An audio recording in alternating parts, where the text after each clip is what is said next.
Bismillahirrahmanirrahim. Assalamualaikum warahmatullahi wabarakatuh. Alhamdulillahirabbil alamin.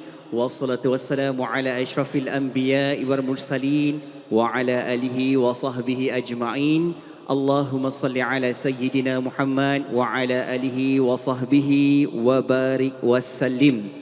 Assalamualaikum. Sekali lagi kita ucapkan kepada tetamu-tetamu dan juga bersama-sama kita di sini untuk membawakan forum Bicara Ad-Din yang mana kita terus berada di Masjid Bandaraya Likas, yang mana forum ini juga turut dibawakan anjuran bersama-sama dengan MUIS, Majlis Ugama Islam Sabah, juga bersama dengan Institut Kefahaman Islam Malaysia IKIM, dan juga bersama Jabatan Kemajuan Islam Malaysia JAKIM dan MABIMS. Okay? Dan anda juga sekarang ini boleh sama-sama dengarkan rancangan Forum Bicara Ad-Din di platform frekuensi Radio IKIM di seluruh Malaysia. Ada 14 frekuensi, boleh sama-sama dengarkan hayati di situ. Dan juga pada malam ini secara langsung juga anda boleh tonton di dalam platform TV IKIM di www.tvikim.my, dan tak lupa boleh tonton pertemuan kita ini di dalam aplikasi My TV mana-mana. Muat turun sahaja, terus ke telefon pintar anda, boleh sama-sama tonton rancangan Forum Bicara Ad-Din. Alhamdulillah. Dan pastinya juga pada malam ini saya akan terus sama-sama bawakan perkongsian ini. Saya Syafiq Saleh, merupakan penerbit rancangan dari Radio Institut Kefahaman Islam Malaysia, bersiaran setiap hari Isnin hingga Jumaat jam 10 pagi hingga jam 1 tengah hari menerusi slot Aspirasi 10.1. Syukur. Dan bersama kita di sini, pastinya saya tak nak celoteh panjang sebab bersama-sama dengan tetamu kita pasti ada dalam perkongsian yang sangat bermanfaat. Untuk itu kita nak sama-sama kenal-kenal dengan tetamu kita. Masya Allah, kalau anda lihat di dalam platform kita ini, kita sedang bersama-sama dengan 3 orang ahli panel yang akan terus membawakan perkongsian yang sangat menarik. Jadi terus fokus dan juga tekun. Kalau boleh kita dapat catat juga dekat telefon pintar kita tu kan, apa yang kita boleh belajar, apa yang kita boleh hayati. Sebab pertemuan kita ini nak mendengarkan perkongsian tajuk Gagasan Malaysia Madani dalam Memperkukuh Negara Bangsa, insyaAllah. Okey? Dan hadirin sekalian, ayo kita nak sama-sama bertaaruf dahulu dengan 3 orang ahli panel kita. Orang kata tak kenal maka tak cinta. Kan? Kalau dah kenal tu, semoga dapat cintakan ilmu yang bermanfaat, cintakan apa sahaja kata-kata yang kita boleh hayati, dapat mengubah jiwa, hati, minda kita, insyaAllah. Bersama-sama sebelah kiri saya, alhamdulillah kita ada Sahibul Samahah Datuk Haji Bongsu Elias Aziz bin Haji Jaafar, Mufti Kerajaan Negeri Sabah bersama kita. Alhamdulillah. Assalamualaikum Sahibul Samahah. Waalaikumsalam warahmatullahi Masya Allah. Tadi kita juga ada satu program langsung sama-sama dengan program ini seiring.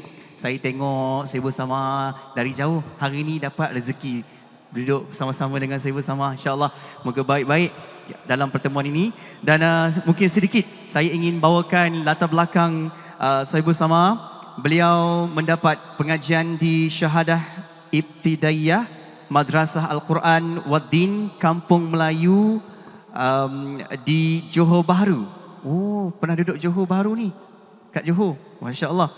Dan juga seterusnya beliau melanjutkan pengajian di peringkat sarjana muda di Akademi Islam Universiti Malaya dalam bidang Usuluddin. Ke KL lah pula. Masya Allah. Kemudian beliau terbang terus katanya ke United Kingdom untuk melanjutkan pengajian dalam master perbandingan agama di University Birmingham, United Kingdom. Masya Allah. Dan kembali ke tanah air Sabah ini sebab saya bersama memang orang Sabah lah kan, kan? Dan alhamdulillah kembali memberikan baktinya, khidmatnya bersama dengan rakyat negeri Sabah. Alhamdulillah. Okey.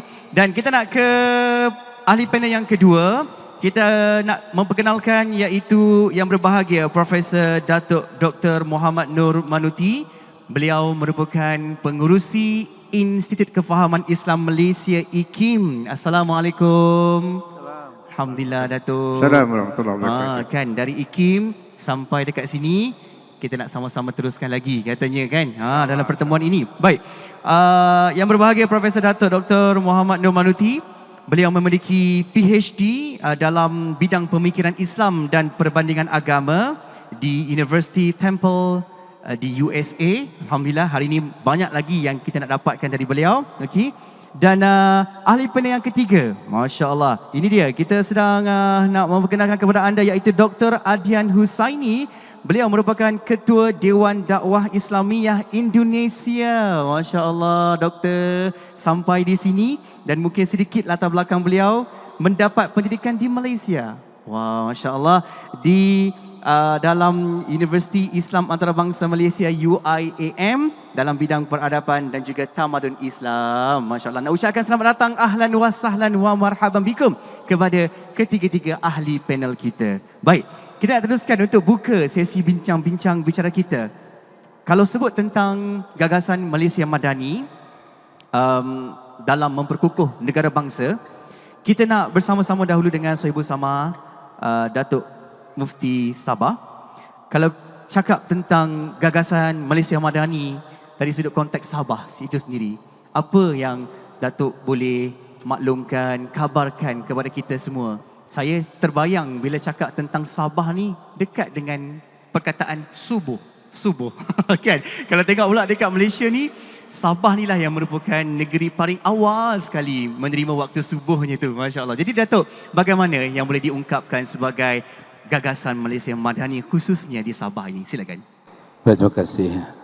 Terima kasih anda pengacara kita pada malam ini. Yang berbahagia rakan-rakan ahli panel, Profesor Datuk Dr. Muhammad Nur Manuti dan Al-Fadhil Dr. Adhian Husaini dan seterusnya para hadirin, muslimin muslimat sekalian. Alhamdulillah, bila kita bercakap tentang Islam, tentang Malaysia Madani, bila Rasulullah sallallahu alaihi wasallam berhijrah daripada Makkah ke Madinah. Madinah ketika itu dikenali sebagai Yathrib. Kemudian alhamdulillah bila berlakunya peristiwa hijrah ini, Nabi menukar nama Yathrib itu kepada Madinah. Madinah ini dia memberi suatu makna yang progresif, yang dinamik, yang berkembang, maju. Maka daripada Madinah inilah lahir kata-kata yang bersifat tamaddun, yang menggambarkan kehidupan bandar, city life. Bila sebut city life, kehidupan masyarakat yang teratur, very organized, yang structured, yang berilmu, yang orangnya civilized, bertamadun. Tetapi Madinah ini tidak cukup dengan itu saja. Dia ada satu unsur yang menyebabkan Rasulullah SAW memilih Madinah ini bagi menggambarkan satu masyarakat pertama yang baru, yang punya dasar kerohanian dan spiritual yang kokoh. Maksudnya masyarakat yang terbina daripada akidah dan kepercayaan. Sebab itulah bila daripada perkataan Madinah, kemudian tamadun, kemudian Madani. Madani barangkali alhamdulillah Prof Dr.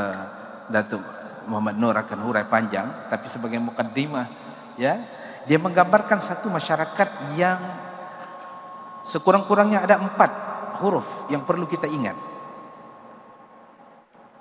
Ini gambaran masyarakat itu yang kita kenali sebagai Feri. F-E-R-I. F, physical.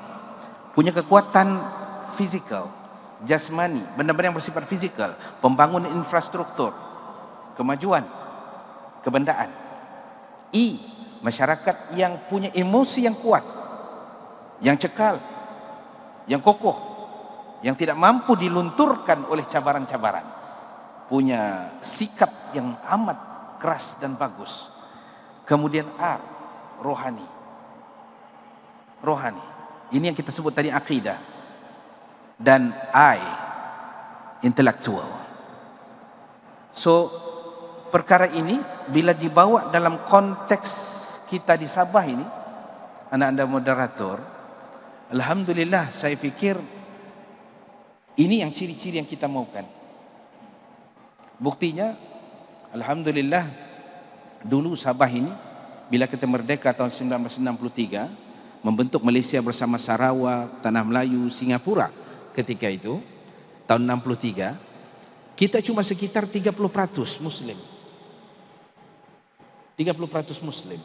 Alhamdulillah akhirnya berkat dakwah, berkat kesedaran, kita membentuk peratusan yang lebih tinggi. Sensus 2020 menyaksikan kita sudah 69,5%, hampir 70%.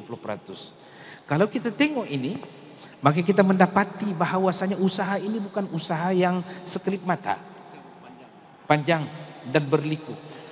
Tetapi suatu yang menarik, bila gagasan Madani ini dibawa, maka dia mau membentuk satu masyarakat yang ada tunjang akidahnya, ada tunjang akar dan teras akidahnya. Inilah yang alhamdulillah tahun 73 dilembagakan, diwartakan di Dewan Undangan Negeri, dijadikan undang-undang membentuk Islam sebagai religion of the state.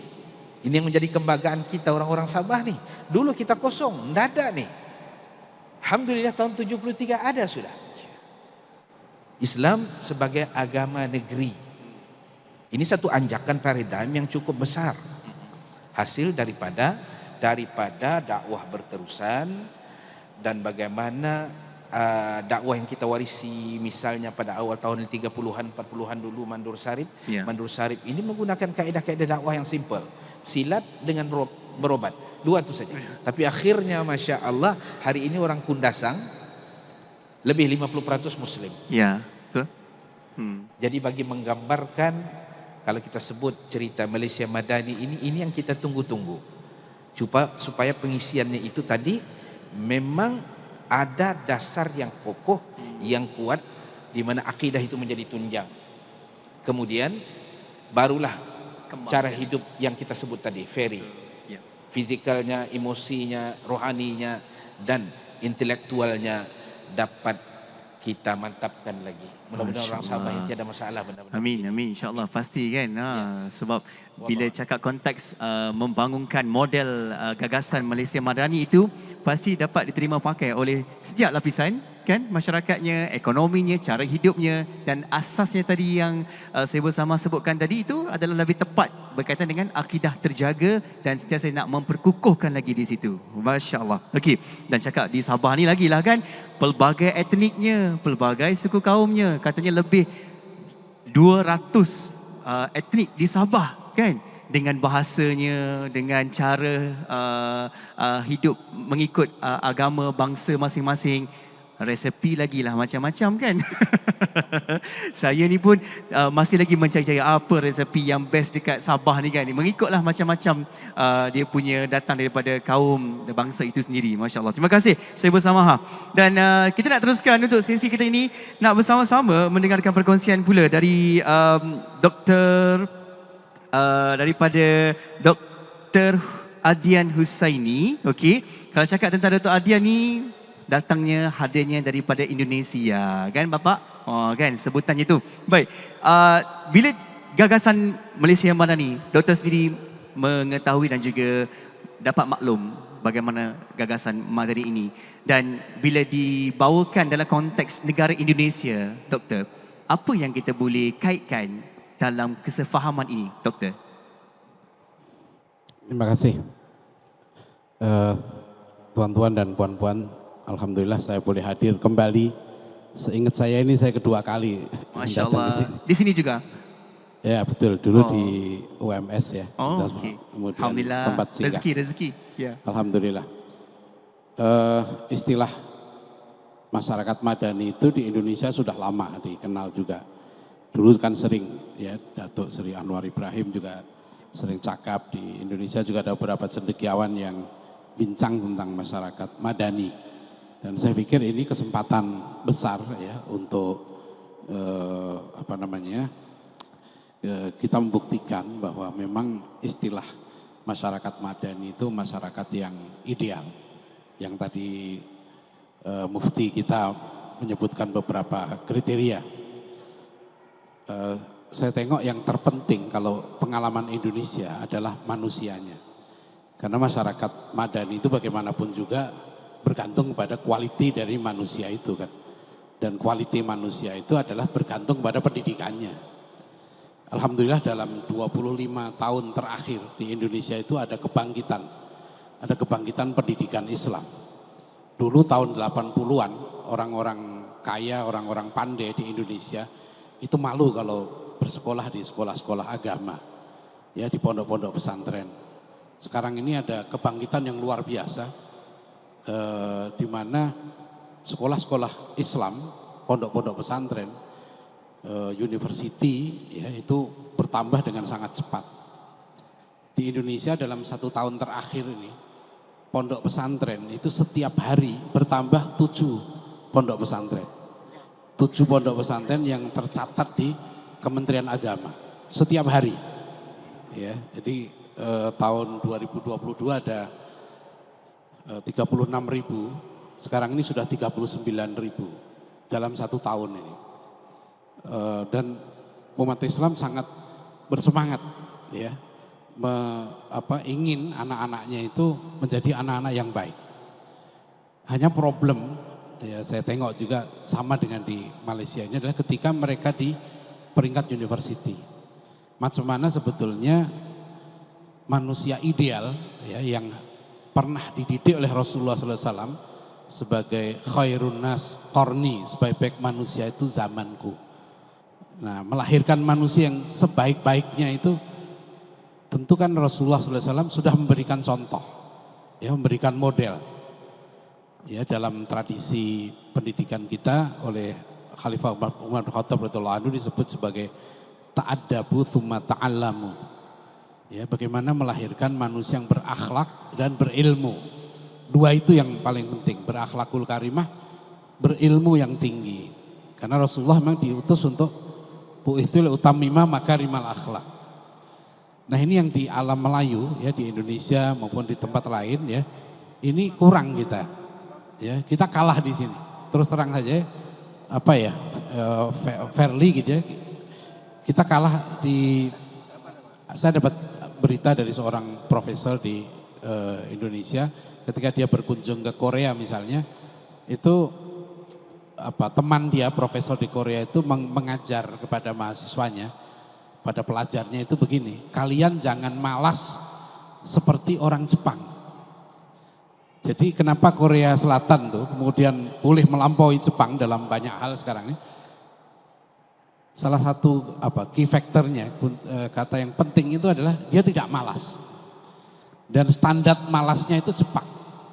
Nah, jadi kalau kita orang Melayu nih sudah boleh tidak malas, ya, minimal seperti Jepang, insya Allah kita menang. Padahal Rasulullah SAW mengajari kita doa kan, Allahumma inni a'udzubika minal ajzi wal kasal. Ini kan masalah akhlak ya. Nah, kita Finlandia misalnya ya, 6 tahun berturut-turut ini ditetapkan sebagai negara paling bahagia di dunia. Jadi kalau tiap tahun sekarang ada keluar daftar World Happiness Report, itu saya Malaysia lupa, Indonesia tahun ini di peringkat 84. Negara yang paling bahagia dari 137 negara begitu. 6 tahun ini Finlandia nomor 1 terus. Nah, kenapa Finlandia nomor 1 ya? Salah satu faktornya itu Finlandia ini sukses mendidik masyarakatnya menjadi masyarakat yang paling jujur. Ya, jadi mereka ada tes kejujuran masyarakat di sana, ada kita kata dompet, kalau di Indonesia apa itu?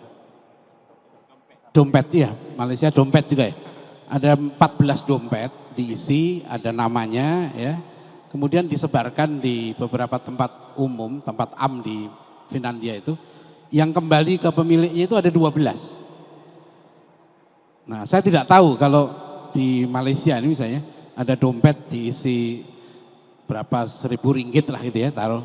Nanti berapa yang kembali kepada pemiliknya. Nah, itu tes kejujuran satu masyarakat ya. Kalau di Indonesia saya tanya, ya mungkin kembali tapi sudah tak ada isinya katanya. Tapi isinya sudah hilang. Ini macam mana kita orang Muslim yang Nabi kita menjadi contoh dalam kejujuran ya, tapi kita kalah ya dengan orang-orang yang Finlandia itu hanya 3% saja yang pergi ke gereja setiap minggunya itu ya. Jadi agama bagi mereka tidak penting. Kalau kita tengok ya, di Indonesia itu 93% masyarakatnya menyatakan agama itu sangat penting. Ini memang unik Indonesia ini ya, religiosity-nya sangat tinggi karena 93% ditanya agama sangat penting dalam kehidupan. Jepang tinggal 10%, ya Inggris, Prancis, Swedia dan sebagainya itu hanya 10 juga. Ya, Cina hanya 3%. Tapi Indonesia 93%. Ini besar sekali. Mungkin Malaysia juga tidak beda. Jadi saya pikir masyarakat madani menurut saya sekarang kalau kita nak wujudkan serius gitu ya, itu kita fokus saja sekarang ini ke akhlak. Cadangan saya begitu. Masya Allah. Karena itu problem di Indonesia yang sekarang kita rasakan. Ramai orang beragama, ya, ramai orang anaknya menghafal Quran semua, tapi di persoalan akhlak ini kita kalah sama orang lain. Ya. Okay. Terima kasih, itu aja. Itu dia. Kalau dengar satu persatu, doktor sebutkan tadi berkaitan dengan akhlaknya, adabnya dan bagaimana semua itu akan memainkan peranan penting dalam kita membina sebuah negara yang maju, yang hebat, yang datangnya asasnya itu daripada masyarakat itu sendiri. Baik. Alhamdulillah, kalau tadi kita sedang telah pun bersama-sama dengan Dr. Ardian Husaini yang kita bawakan dari Indonesia, kabarnya, ceritanya, bagaimana konsepnya kan. Satu persatu doktor sebutkan di situ dan kita nak kembali semula ke Malaysia sebab kita nak bersama-sama pula dengan ahli panel kita yang ketiga iaitu yang berbahagia Profesor Datuk Dr. Muhammad Nur bin Manuti, pengerusi IKIM. Kalau cakap tentang gagasan Malaysia Madani, Datuk Dr. Muhammad Nur memang tidak asing lagi sebab beliau sendiri banyak membawakan isu-isu gagasan Malaysia Madani ini diperkenalkan lagi di semua peringkat, di banyak tempat.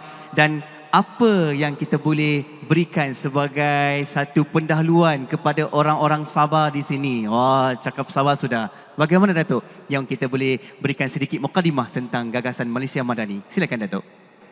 Assalamualaikum warahmatullahi wabarakatuh. Bismillahirrahmanirrahim. Nahmaduhu wa nusalli ala Rasulil Karim wa ala alihi wa ashabihi ajma'in.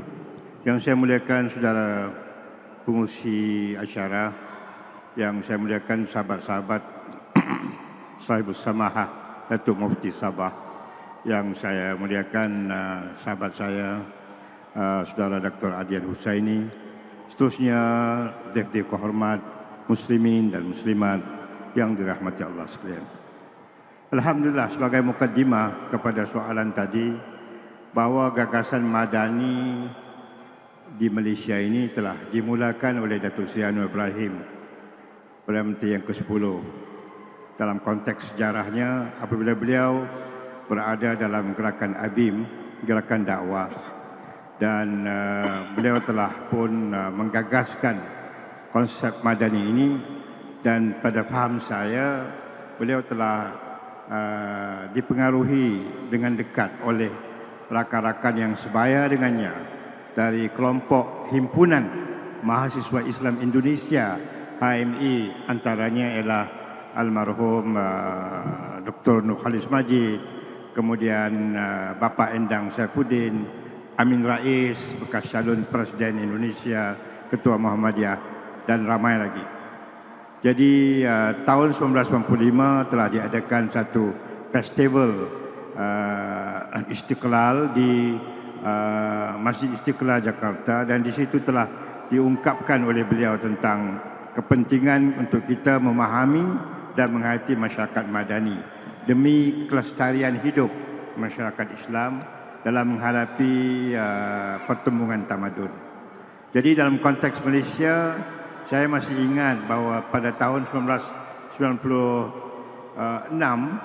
almarhum Datuk Fuad Hassan, salah seorang pimpinan pelajar yang terkenal, bekas Presiden Majlis Belia Malaysia, beliau telah menganjurkan satu seminar besar di peringkat kebangsaan yang telah dihadiri oleh Bapak Profesor Tan Sri Syed Muhammad Naqib Al-Atas yang telah mengemukakan satu kertas dasar. Kemudian dihadiri oleh Siddiq Fadil, Osman Bakair, Faisal Othman, Chandra Muzaffar dan ramai lagi. Di situ gagasan Madani telah diungkapkan untuk menunjukkan bahawa gagasan Madani mempunyai cirinya yang Islami dan tidak dipengaruhi oleh gagasan dari Barat. Walaupun ada beberapa kesamaan dalam beberapa aspek yang tertentu, tetapi dari segi dasarnya kita melihat Madani ini setelah dikupas oleh Datuk Mufti dengan baik tadi, dengan sendirinya kita dapat memahami dia adalah satu falsafah ketamadunan. Dan Perdana Menteri sekarang berazam untuk meneruskan gagasan-gagasan pimpinan negara yang lalu. Bukan bermakna gagasan yang lalu itu tidak dipakai. Ada relevansinya dengan Islam. Tetapi yang ini mau diseriuskan lagi untuk membina sebuah tamadun Malaysia yang majmuk sifatnya, tetapi berakar kepada falsafah yang universal dengan menjadikan Islam tanpa menolak beberapa aspek dalam tamadun Cina, mungkin tamadun India dan sebagainya yang ada persamaannya dalam beberapa aspek yang berkaitan dengan nilai-nilai ataupun values. Jadi sebagai mukadimahnya, ini adalah merupakan satu proses penyempurnaan tamadun untuk melihat negara Malaysia maju ke hadapan tetapi dengan pekerti mulia, dengan tata susila yang tinggi. Umpamanya kita mengambil contoh Al-Madinatul Fadilah yang diungkapkan oleh Al-Farabi itu, dan kita terjemahkan ialah kota yang bertata susila tinggi. Dalam sebuah kota, kata Al-Farabi, mesti ada seorang wali kota kalau di Indonesia. Datuk Bandar di sini, ya. Tapi Datuk Bandar itu, kata Al-Farabi, dalam masyarakat Madani, dia mestilah seorang yang berilmu pengetahuan, bukan sembarangan. Dan dia menunjukkan contoh teladan pekerti mulia supaya bandar Kota Kinabalu umpamanya, ya, bandar Kuala Lumpur umpamanya, ya, mempunyai satu tata susila peradaban yang tinggi, di mana orangnya cinta kepada ilmu, suka kepada ilmu, berakhlak mulia, berinteraksi sesama manusia, melakukan ihsan, membuat kebajikan, tolong menolong, ya. Itulah yang dimaksudkan mukadimah sebagai gagasan Madani. Masya Allah, begitu mendalam dan jelas untuk mudah kita faham bagaimana gagasan Malaysia Madani itu datangnya, hadirnya daripada pelbagai aspek seperti apa yang Profesor Datuk Dr. Muhammad Nur sebutkan tadi kepada kita. Dan memang kita rasa begitu serius apa yang disebutkan tentang gagasan Madani ini. Ada lagi kepelbagaian pengstrukturan semula, kan, teras-terasnya, dasar-dasarnya yang perlu kita tegaskan lagi dan juga tingkatkan lagi untuk masa akan datang, insyaAllah. Baik, itu pusingan yang pertama. Kita dengarkan dari sudut bagaimana penjelasannya, mukaddimahnya. Dan kita nak teruskan lagi pusingan yang kedua ini untuk lebih mendalam lagi. Okay? Dan kita nak sambung lagi sesi kedua ini bersama-sama dengan Sahibul Samaha Datuk Mufti Sabah. Datuk, kalau Datuk cakap tadi berkaitan dengan feri, saya terbayang feri nak pergi ke Pulau Manukan. Kan, keindahan Sabah yang cantik yang Allah kurniakan, bumi Sabah ni penuh bertuah lah, kan, Masya Allah, hebat. Dan saya kira apabila cakap tentang feri, iaitu fizikal, emosi, rohani, intelektual, bagaimana gagasan dasar itu, Datuk, kita nak bawakan teras itu, nak bawakan perancangan itu sejauh mana, terutamanya pelaksanaan di negeri Sabah, Datuk. Sejauh mana kita nak santuninya dan sejauh mana kita nak hayatinya, Datuk? Silakan. Baik, terima kasih. Terima kasih anak-anak moderator. Alhamdulillah di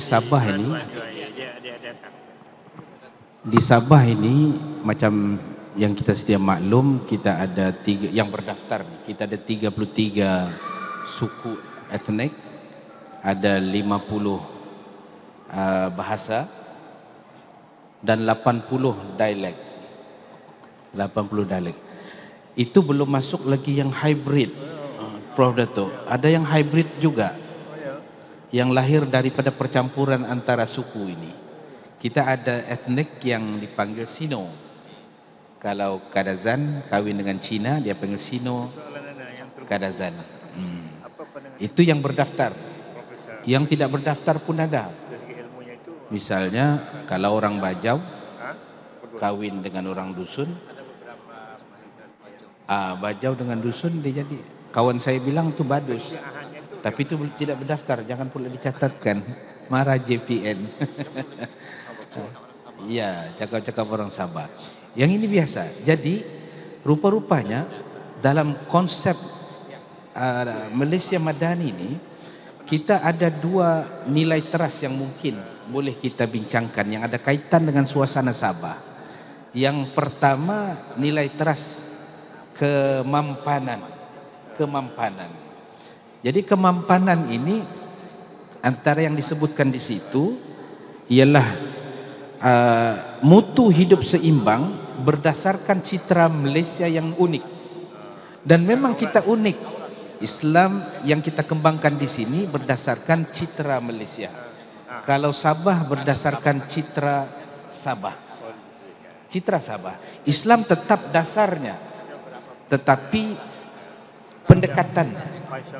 Di Sabah ini barangkali kita semua tahu cerita bagaimana orang Ranau, orang sebelah Kota Belud diislamkan oleh Mandur Sarip. Mandur Sarip.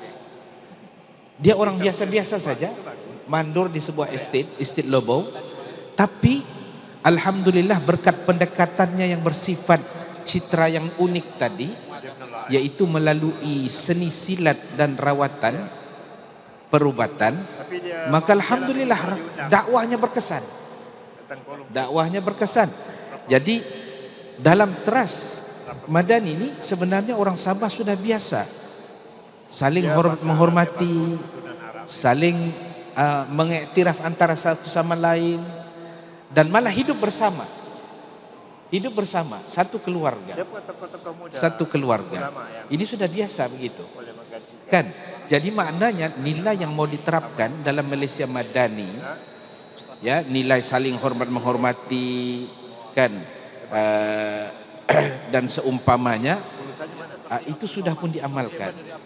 Apa yang disebut sebagai kearifan lokal, local wisdom, itu juga alhamdulillah kita cuba aplikasikan di sini, di Sabah, bila kita cuba untuk mewar-warkan apa yang kita namakan sebagai gagasan Fiqh Sabahi, pendekatan dakwah ala Sabah. Jadi kalau kita mulakan kepada fatwa-fatwa kita di Sabah mungkin sedikit lain berbanding negeri lain kerana bi'ah dan zaruf kita yang berbeza. Ya, misalnya kita ialah antara muslim dengan non-muslim itu kan saling kadang-kadang greetings, ucap selamat. Jadi kita benarkan muslim memberi salam kepada non-muslim atau menjawab salam mereka. Waalaikumsalam, begitu. Jadi ini semata-mata untuk menyantuni kearifan lokal. Dan banyak lagi yang kita lihat bagaimana hasil daripada kearifan lokal ini. Kita melihat masyarakat muslim dan non-muslim dapat hidup bersama. Ini yang British dulu, SBBU, Syarikat Berpiagam Borneo Utara, bila mereka mendarat seawal abad ke-18, ke-19, kemudian 1881 itu rasmi menubuhkan di sini. Konsep divide and rule di Semenanjung tidak terpakai di sini. Suku bangsa yang ada di sini tidak mampu untuk di-divide. Yang boleh di-rule saja. Begitu. Sebab itu bila pahlawan-pahlawan kebangsaan di Sabah ini, Borneo Utara ketika itu, yang menentang British bukan satu bangsa saja. Semua. Kita boleh sebut misalnya Paduka Mat Saleh. Dia suku Suluk bercampur dengan Bajau. Kita sebut Antanom di Tenom, orang Murut. Kita sebut Gun Sanat sama. Kita sebut Mat Saman di sebelah kami, daerah Membakut orang Brunei. Jadi semua bangsa ini bersepakat untuk menentang. Jadi maknanya kalau kita bercakap mengenai nilai-nilai teras yang ada dalam Malaysia Madani itu, alhamdulillah sebahagiannya sudah lama diaplikasikan di Sabah. Tinggal untuk pemantapan saja. Tinggal untuk memperkemas dan memperkasa saja. Ya. Itu yang pada pandangan kita. Ya, insyaAllah, insyaAllah. Bila saya bersama sebutkan tentang keunikan Sabah itu pun saya rasa sungguh sangat menarik sekali dengan sejarah Sabah itu sendiri kan. Bagaimana rakyatnya bersatu padu walaupun berbeza daripada etnik kaum tetapi sama-sama dapat duduk secara harmoninya dekat sini. Masya Allah. Okey, itu kalau di Sabah. Dan kalau kita lihat juga negara-negara serantau seperti contohnya di Indonesia, Doktor, sebut saja Indonesia. Saya tengoklah terpandang muka Doktor ni. Masya Allah. Doktor, kalau di Indonesia pun sama, pelbagai etniknya dan ramai rakyatnya di Indonesia. Bagaimana ya kita boleh sama-sama belajar tentang keharmonian beragama di Indonesia yang boleh kita adaptasikan sebagai gagasan Madani ini? Silakan, Doktor. Ya, kalau dibandingkan dengan sistem kenegaraannya, tentu Malaysia lebih beruntung, ya, karena Islam ditegaskan sebagai agama resmi negara. Nah, di Indonesia tidak seperti itu, ya, meskipun ditafsirkan oleh para ulama bahwa Indonesia itu berdasar Pancasila, ya, sila ketuhanan yang Maha Esa itu dimaknai tauhid, ya, ketuhanan yang Maha Esa itu para ulama mengartikan itu tauhid, ya, sehingga Indonesia itu sebetulnya negara yang berdasar atas tauhid. Tetapi itu bukan tafsir resmi lah, ya, di konstitusi tidak ada. Sehingga di sana misalnya dalam kes-kes jinayah misalnya, ya, kalau orang berzina itu asal dia sudah sama-sama dewasa 18 tahun, suka sama suka, itu bukan kriminal, bukan jinayah, ya. Homoseksual juga begitu, kalau sama-sama dewasa, ya, polis pernah menangkap beratus-ratus orang, tapi tak boleh diproses, ya. Karena itu mereka sudah dewasa semua. Gitu. Nah, itu satu problem dalam perundang-undangan di Indonesia itu. Makanya kalau kami di Indonesia itu harus berjuang dari masyarakat. Nah, di situ akhirnya di Indonesia itu yang lebih kuat itu adalah organisasi Islamnya. Jadi ada Nahdlatul Ulama, Muhammadiyah, Dewan Dakwah. Nah, itu biasanya kita itu lebih kuat tuh tekanannya ke pemerintah. Ya, ke kerajaan itu kuat. Nah, sama juga di Indonesia itu Islam kan 87%, ya, dari 275 juta penduduk Indonesia. Jadi umat Islam sekarang itu 240 juta jumlahnya, 240 juta. Ya, Protestan itu sekitar 6%, ya, 6,9 lah atau 7% lah. Protestan, ya, Katolik itu 3,6, Hindu lebih sedikit. Nah, tetapi kita tahu persoalannya bukan hanya soal jumlah, ya, di Indonesia soal ekonomi juga yang menyebabkan umat Islam secara umum, ya, ini masih jadi problem. Kalau di Malaysia kan ada dulu New Economic Policy, ya, boleh orang Melayu begini. Di Indonesia itu tak boleh begitu. Buat kebijakan ini orang Melayu, ini orang non Melayu, itu tidak ada. Nah, tapi alhamdulillah sampai 78 tahun Indonesia merdeka, ya, umat Islam sekarang itu betul-betul masih berperan untuk menyatukan semuanya itu. Nah, ini yang teori dari Profesor Syed Naqib Alatas bahwa sebetulnya alam Melayu ini kan disatukan oleh dua hal ya. Satu Islam dan kedua bahasa Melayu. Bahasa Melayu. Nah, di Indonesia alhamdulillah dengan umat Islam ini masih kuat, dan karena kita ada organisasi Islam itu ada di seluruh Nusantara, dari Aceh sampai Papua, dari Sabang sampai Merauke begitu. Jadi Islam itu masih berperan kuat dalam mensatukan itu. Jadi misalnya ada problem di Aceh, karena mayoritinya Muslim, ya mau berpisah dari Indonesia itu tidak mudah, karena kita sama-sama Muslim. Jadi misalnya di Papua sekarang ini, ya itu ramai orang Papua masuk Islam. Nah dengan masuk Islam yang ramai itu, maka Papua jadi susah untuk dia berpisah dari Indonesia. Itu dalam sejarah terbukti. Jadi peranan dari umat Islam di Indonesia itu sangat penting, dan kita berharap ya di Indonesia, karena jumlahnya yang sangat besar nih, Indonesia ini bagaimanapun kita berusaha supaya seperti kapal itu jangan pecah. Konflik apapun gitu ya, ada perbedaan pendapat, ada macam-macam, itu tidak boleh memecah ini. Nanti yang tekad umat Islam itu di situ. Sebab kalau ini sampai berpecah, ya konflik itu susah. Kita tidak ingin seperti Syria, ya kita tidak ingin seperti yang lain, perubahan-perubahan, sehingga sekarang ini misalnya di Indonesia kan ada pilihan raya ini ya. Selalu sekarang diusahakan alhamdulillah dalam sejarah Indonesia sejak sebelum kemerdekaan itu ada dua kelompok yang selalu berdebat ya, jauh sebelum merdeka tahun 1920-an, yaitu satu namanya golongan Islam yang ingin agar Islam itu mengatur negara, ya itu jumlahnya tertinggi 43% dalam pilihan raya tahun 55 ya. Kemudian golongan kebangsaan dan lain-lain itu lebih dari 50%. Sampai sekarang komposisi itu tidak berubah, jadi berimbang nih.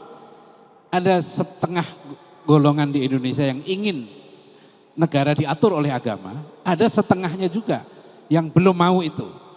Nah sekarang terjadi namanya kompromi. Jadi kita tengok misalnya Indonesia kan presidennya Joko Widodo, ya dia golongan kebangsaan, maka dia ambil wakilnya itu dari golongan religius, ulama sekarang itu.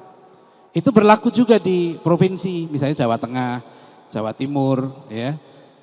Nasional Indonesia itu di Jawa terutama, ya, karena yang 3 besar penduduknya di Jawa tuh 70% tuh. Nah itu ingin supaya kita jaga. Jadi alhamdulillah, ya sampai sekarang nih, sampai nanti 2024 nih ada pilihan raya, itu sudah mulai berpasang-pasangan begitu. Jadi kalau cuma pilihan yang satu ini sudah muncul ini dari golongan Islam semua nih. Ya. Satu Amin ini ya, Anies dengan Muhaimin. Yang kedua belum muncul lagi timbalan presidennya. Tapi insya Allah itu kelihatannya akan sama. Model seperti itu. Ya, jadi bersyukur sekali ya kalau kita di Indonesia, Malaysia dan lain-lain itu boleh mempertahankan ini.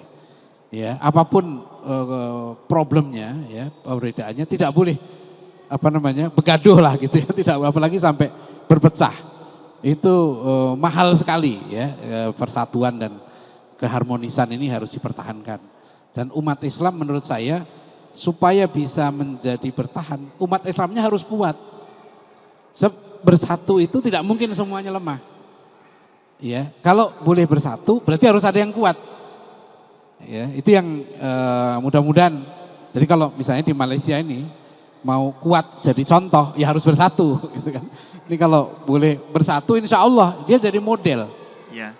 Karena Malaysia itu semuanya udah punya sekarang ini, kenegaraannya sudah punya, ya kan, ulamanya sudah ada, ya contoh-contoh sejarahnya cukup kuat di sini. Ya, kemajuan ekonominya sudah sangat berkembang, ya. Insya Allah ini jangan, apalagi kalau nanti Indonesia dengan Malaysia ini bisa bersatu lah ya, bersatu dalam arti membangun tamadun Melayu bersama, Masya Allah kita kuat sekali. Bahkan bukan hanya untuk lokal ya regional, tapi untuk internasional.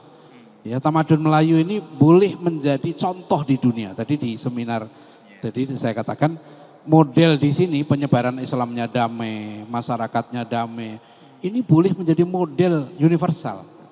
Ya, orang di sini dulu masuk Islam tanpa paksaan. Tidak ada pembunuhan umat lain, tidak ada pengusiran umat lain. Nah, jadi kita niatnya bukan hanya selamat, tapi harus menjadi khairu ummah itu.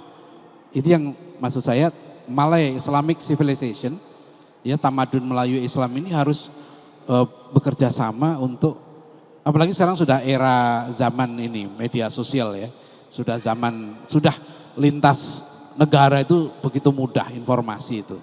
Ya, kalau kita masih berpikir lokal atau nasional saja itu tertinggal nanti dengan umat-umat yang lain. Ya, terima kasih.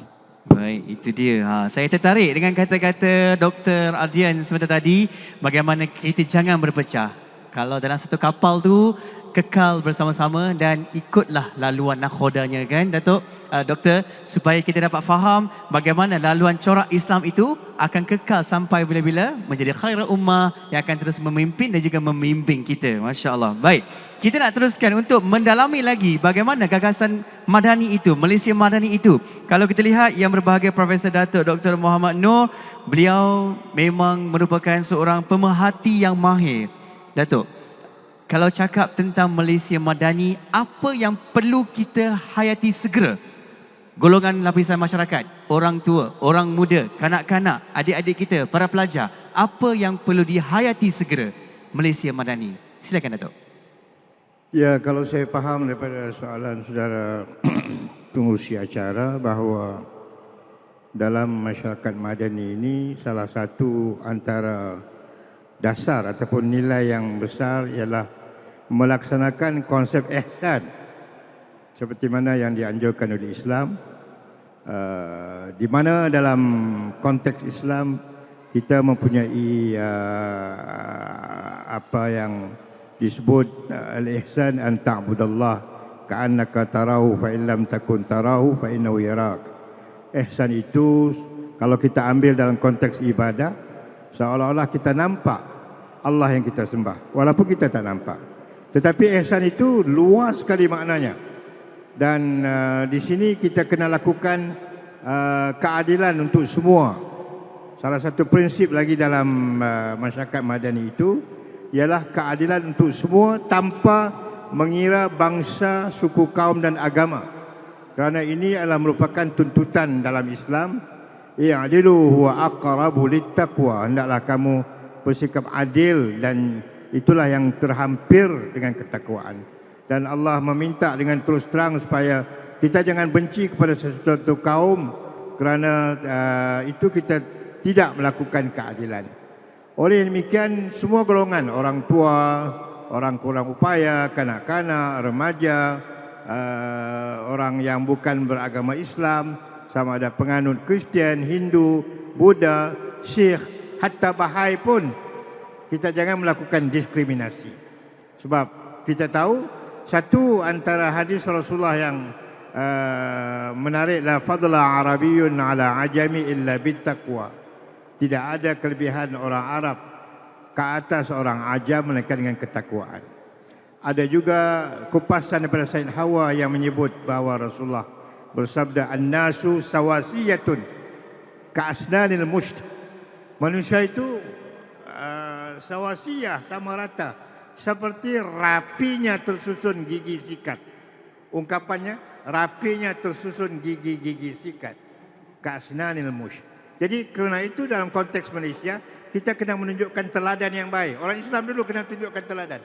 Ya, kadang-kadang saya fikir tak payahlah forum-forum, seminar-seminar banyak-banyak ini ya.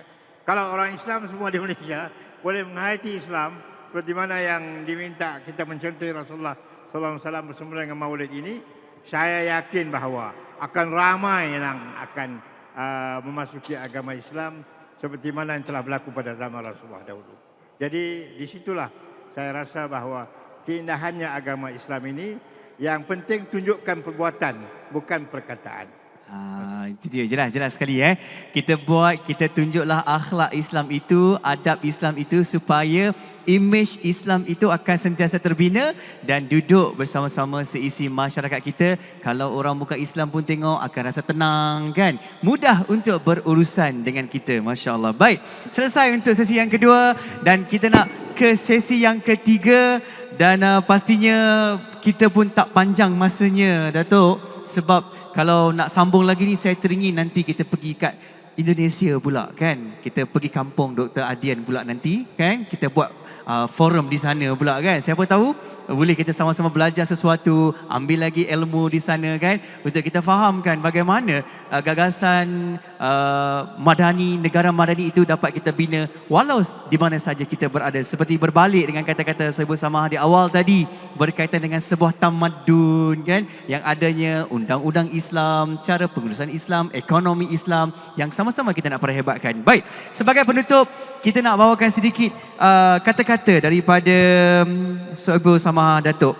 Apa pesanan-pesanan penutup sebagai penutup tirai kita dalam kita bawakan tajuk hari ini, Gagasan Malaysia Madani. Silakan Datuk.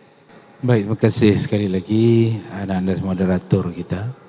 Dalam gagasan Malaysia Madani ini, alhamdulillah Datuk Prof telah sebut dia adalah satu gagasan yang nafas Islamnya itu jelas. Ini yang perlu kita tegaskan, bahawa gagasan ini mesti punya citra Islam, daripada akidahnya sampai syariahnya sampai akhlaknya yang disebut oleh kedua-dua rakan ahli panel tadi. Dan ini penting sebab inilah yang akan mencorakkan masyarakat yang akan kita bina mungkin 50 tahun akan datang, masyarakat yang bersifat madani, sebagaimana Rasulullah berjaya membina masyarakat madani di Madinah yang punya akidah mantap, syariah yang hebat dan akhlak yang subhanallah amat tinggi nilainya. Jadi sebab itulah dalam konteks kita di Sabah ini, alhamdulillah 2017 kita sudah keluarkan fatwa bahawa dalam urusan akidah di negeri Sabah ini mesti mengikuti ahli sunnah wal jamaah ala manhaj Imam Abdul Hasan Al-Asy'ari dan Imam Abu Mansur Al-Maturidi, dan dibawa lagi ke Dewan Undangan Negeri itu. Dewan Undangan Negeri dibentang dan dibaca 3 kali dan dipersetujui bahawa inilah akidah yang menjadi panutan kita di sini. Supaya apa tadi? Supaya masyarakat madani yang kita bentuk ini dia tidak akan dapat dibentuk kalau tidak ada penyatuan. Kita tahu kita berhadapan dengan negara jiran daripada Filipina, daripada Indonesia yang mudah dimasuki. Jadi harus atau mesti ada benteng yang kokoh untuk memastikan nilai-nilai madani tadi yang bermula dengan akidah syariah mesti dipegang dan dipenuhi. Yang keduanya, kita juga berharap bahawa manhaj ataupun gagasan madani ini, Malaysia Madani, mesti bebas daripada sebarang perkara yang tidak bersesuaian dengan Islam, terutama ideologi moden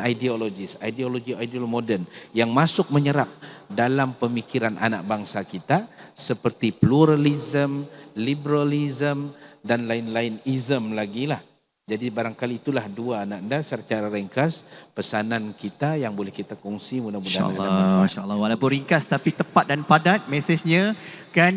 Orang kata simple tapi sweet kan. Masya Allah, itu dia yang mana tetap ada cabaran kan, tetap ada dugaannya apabila sama-sama kita nak memperhebatkan lagi. Dan itulah sebenarnya kita perlu mula daripada sekarang, terapkan lagi kepada semua masyarakat supaya faham bagaimana dalam gagasan Malaysia Madani ini dapat membina negara yang maju terkehadapan, insya-Allah. Baik, kita nak bersama dengan Dr. Adian pula sebagai pemerhati juga Malaysia, Indonesia. Bagaimana Doktor sebagai penutup kata kita hari ini dalam kita nak memartabatkan keharmonian beragama negara serantau?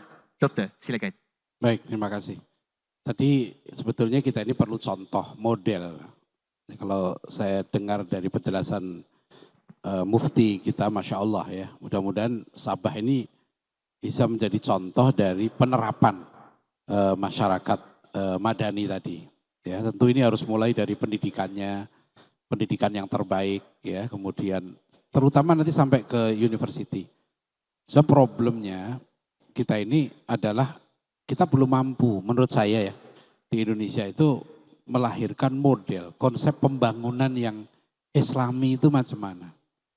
Ya, misalnya sekarang ada kasus di Pulau Rempang, masyarakat Melayu di situ sudah beratus tahun, mereka sangat sederhana, tapi dalam konsep pembangunan kerajaan itu dikatakan dia tidak produktif. Maka didatangkanlah investor, ya, dia akan melahirkan banyak pekerjaan dan akhirnya mereka harus pergi dari tempat itu. Dan itu ramai di Pulau Komodo juga begitu. Pemerintah kerajaan itu adalah korban dari kurikulum pendidikannya. Karena memang di kurikulum pendidikan ya itu dikatakan manusia ini dia berjaya kalau dia kaya. Ya kan, dia berjaya kalau dia jadi orang yang berpengaruh. Jadi orientasinya masih dunia. Nah, ini tentu yang dikatakan tadi kan liberalisme, sekularisme itu tantangan yang sangat berat. Nah, saya berharap semoga nih betul bahwa mana nih satu negara, misalnya Sabah begitu nanti ya, aplikasi masyarakat madani itu di mana? Itu menarik itu. Itu betul-betul terutama nanti pendidikannya. Nah, saya ingin ikut tuh. Karena saya sekarang harus mulai itu dari anak saya. Ya, saya mulai anak saya 7 sekarang. Sementara ini ada 7. Jadi mulai nomor 5, nomor 6 tuh saya didik sendiri. Dari Tadika sampai sekarang university. Itu dia tidak mendaftar ke university yang lain. Tapi alhamdulillah anak saya sudah university, saya tengok dengan konsep-konsep pendidikan para ulama kita, kitab-kitab klasik, juga kitab-kitab modern ya di rumah sendiri. Itu anak saya 16 tahun sudah pernah presentasi buku di Kuala Lumpur, umur 16 tahun. Ketika dia sudah tulis 3 buku, dia mau ke university di luar, ke Al-Azhar, saya kata tidak. Kami di Dewan Dakwah punya university, di pesantren punya. Karena itu yang kita tekankan adab, akhlaknya, ya, semangat juangnya, ruh dakwahnya, intelektualnya. Nah itu harus ada satu model university yang memang dia unggul betul. Ya, kita tahulah sekarang masih orientasi kita hantar nih anak kita. Anak saya ada yang lulusan Al-Azhar juga, Kairo. Ya, tapi ketika anak saya nomor 6 mau ke Kairo, saya kata tidak. Kita sudah punya university sendiri. Ya, jadi saya punya konsep sendiri, anak bagaimana, saya kata lebih bagus dari Al-Azhar. Memang itu susah, teman-teman pun macam mana percaya. Ya, tapi saya sudah tahu, saya sudah tengok, ada kelemahan masing-masing itu, kurikulum nanti untuk melahirkan manusia yang hebat. Yang kedua, setan dalam peradaban Islam dulu, peradaban Islam itu hancur ketika dia kaya, ketika dia paling pandai. Ya, di zaman perang salib tahun 1099 Yerusalem jatuh. Itu ketika umat Islam paling kaya, umat Islam paling pintar di dunia waktu itu. Baghdad 1258 dihancurkan oleh manusia-manusia yang peradabannya paling rendah. Ya, jadi kadang-kadang kalau kita mengejar nih kekayaan materi, ya, keunggulan materi, capaian-capaian pembangunan yang sifatnya sangat materialistik. Saya cadangkan di satu daerah di Indonesia, satu kepala daerah atau gubernur atau apa, Datuk Bandar ya, saya kata, dia berhasil kalau misalnya dalam 5 tahun berhasil meningkatkan berapa yang jamaah subuh. Iya, kalau waktu dia duduk di situ, misalnya yang jamaah sholat subuh 500, 5 tahun lagi berapa yang sholat subuh berjamaah? Kriteria akhlaknya, kriteria ibadahnya itu harus masuk dalam kriteria pembangunan itu. Jadi jangan kalau di Indonesia ini diukur dia, dia berhasil karena berhasil meningkatkan pendapatannya, meningkatkan pekerjaannya. Ya urusan perut penting, urusan ekonomi penting. Tapi urusan ibadah, akhlak itu harusnya kita letak yang paling penting. Wallahu a'lam bishawab. Terima kasih. Masya Allah kan. Itu antara yang kita faham bagaimana perlu ada rohnya, dia ada passionnya kan. Boleh cakap tentang sesebuah masyarakat tamadun itu, keadaannya, laluannya memang itulah sebenarnya ikut saranan yang dibawakan oleh baginda Nabi Muhammad SAW dan disarankan dalam Islam seperti apa yang doktor sebutkan tadi. Baik, Di akhirnya, sebagai penutup, kita nak bersama dengan yang berbahagia Profesor Datuk Dr. Mohamed Noor. Apa yang kita boleh tahu hikmah di sebalik Malaysia Madani? Datuk, silakan. Bila disebut hikmah, kita teringat kepada hadis Rasulullah sallallahu alaihi wasallam. Al-hikmatu dhallatul mu'min. Hikmah itu adalah barang pencarian kepada warga mukmin.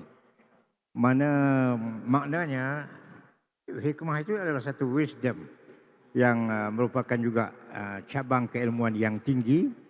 Tadi saya mengambil Q sebagai penutup. Mudah-mudahan penutup Madani ini kita ambil daripada pedoman Al-Quran, khitamuhu miskun. Penutupnya itu kasturi. Dan kasturi itu tidak lain dan tidak bukan ialah sangat bergantung kepada penguasaan rakyat Malaysia, khususnya masyarakat Islam. Dan masyarakat Islam khususnya pemimpin. Pemimpin mesti menguasai ilmu. Ya, seperti mana yang kita lihat dalam sejarah peradaban Islam. Hatta dalam sejarah peradaban yang bukan Islam pun, dalam tamadun-tamadun besar manusia, ya, Greek, Yunani, India, Cina, Parsi dan sebagainya, semuanya berpunca dari penguasaan ilmu pengetahuan dan beramal dengan ilmu. Maka dengan itu insya-Allah masyarakat Madani kita tidak akan lagi menghadapi masalah buta huruf, tetapi kita akan melihat masyarakat yang celik huruf. Ya? Dan dengan adanya masyarakat yang celik huruf, dan ini telah berlaku dalam beberapa hal dalam tamadun moden pada hari ini, walaupun tamadun moden ada beberapa kekurangan, tetapi dalam beberapa aspek mereka telah dapat menunjukkan contoh yang baik. Saya masih ingat, nak bawa satu contoh ya, waktu saya belajar di Amerika Syarikat dulu. Mendiang Dr. Tan Chee Koon, pemimpin gerakan yang terkenal, ketua pembangkang, seorang yang sangat knowledgeable. Dia sampai di New York, dia cari kedai buku yang terbesar di dunia. Namanya Barnes and Noble. Kalau saudara pergi ke kedai Barnes and Noble, saudara boleh bawa raga berapa banyak pun, macam masuk pasar ikan. Harganya 25 sen dijual. Kerana cintanya orang barat kepada ilmu. Tetapi berbanding dengan pemimpin-pemimpin kita yang beragama Islam, sampai ke Amerika Syarikat, antaranya tokoh-tokoh politik, mau dicarinya di mana? Hollywood, ke Florida. Tetapi kalau pemimpin yang bukan beragama Islam, ya, saya disebut seorangnya Dr. Tan Chee Koon, seorang lagi adalah menteri dari MCA kalau tak silap saya, Paul Leong, yang kuat Kristiannya, pun juga akan mencari kedai buku. Jadi ini adalah petanda yang baik untuk kita membina sebuah masyarakat yang sebenarnya mereka telah menghayati kehendak Islam, iaitu cintakan kepada ilmu. Walaupun ilmu itu ada beberapa perkara yang mungkin kita tidak bersamaan dalam aspek-aspek tertentu, tetapi sekurang-kurangnya mereka ada rasa cinta kepada ilmu. Dan ini adalah merupakan satu yang sangat kita perlukan untuk melihat bahawa gagasan Madani ini berjaya insya-Allah. Terima kasih. Masya-Allah, itu dia. Kan? Kalau cakap tentang gagasan Madani, itulah yang kita boleh sama-sama memahami bahawa setiap satu-satu itu perlunya ada rasa jiwanya dan juga penghayatannya dan juga istiqamahnya untuk membawakan apa sahaja yang terkandung dalam dasar maupun teras gagasan Malaysia Madani. Masya-Allah. Dia ada 6 gagasan tersebut, terasnya, iaitu kita ada kemampanan, kesejahteraan, daya cipta, hormat, keyakinan dan ihsan. Saya kira semua itu kita dapat rencahkan dalam perbincangan ini cukup dan juga dapat sampai mesejnya supaya kita faham untuk membina negara Malaysia sebagai negara Islam yang maju insya-Allah. Kita nak ucapkan terima kasih kepada panel kita. Kita bersama yang berbahagia Sahibul Samahat Datuk Haji Bongsu Elias Aziz bin Haji Jaafar, Mufti Kerajaan Negeri Sabah. Dia juga bersama dengan Dr. Adhian Husaini, Ketua Dewan Dakwah Islamiyah Indonesia. Dan juga kita bersama yang berbahagia Profesor Datuk Dr. Mohamed Noor bin Manuti, Pengerusi IKIM. Juga bersama-sama kita yang turut berada di sini menjayakan program Forum Bicara Ad-Din. InsyaAllah apa yang kita dapat, apa yang kita faham, jom terus amalkan sampai sampaikan untuk manfaat bersama-sama. Terima kasih kepada penonton yang terus dapat kita saksikan di dalam siaran kita di TV IKIM. Tak lupa di aplikasi My TV mana-mana dan juga di seluruh frekuensi Radio IKIM. Sehingga itu, semoga dapat kita jumpa lagi untuk ahli panel kita. Untuk anda, terima kasih. Terus like, komen, share. Jumpa lagi. Saya Syafiq Saleh untuk itu. Wabillahi taufiq wa hidayah. Wassalamualaikum warahmatullahi wabarakatuh.